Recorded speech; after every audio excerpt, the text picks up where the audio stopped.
जोंनि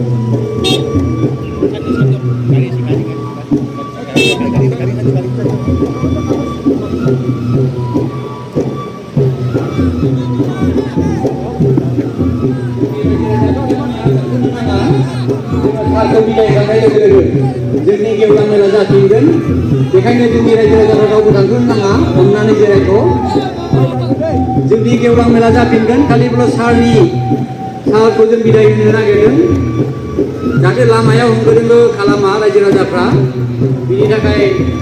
दुलाराय गुदि बाथौनि आफादनि जानानै गुरै खावलायहरनाय जाहैबाय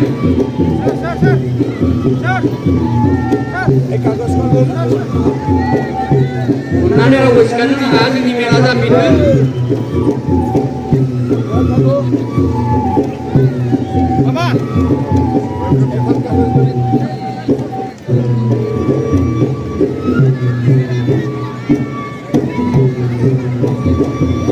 गुरै खावलायहरदों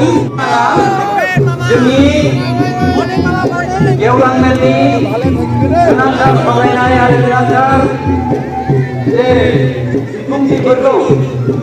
जोंनि दैदेनगिरिफ्रा लाखिगोन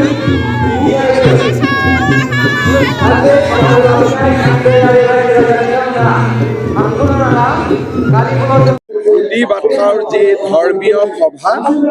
তাতে মই ভাগ ললো আৰু ইয়াৰ পৰা আজি আমি ওদালগুৰিতো যাম ওদালগুৰিত BTCৰ মিনি সেক্ৰেটাৰিয়েটৰ কাম আৰম্ভ হ'ব আৰু এই যিটো আমাৰ গুডি বাথৰ কমপ্লেক্স হ'ব এই কমপ্লেক্সটো BTC আৰু অসম চৰকাৰে খুব ধুনীয়াকৈ ইয়াক নিৰ্মাণ কৰিব আজি আমি আধাৰশিলাও স্থাপন কৰিলো नि मोनसे नुथाय दा बि बान्थाखौ लांफैनो थाखाय खावलायदों आरो बे बान्थाखौ थाखाय खावलायनाय जाहैबाय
देखने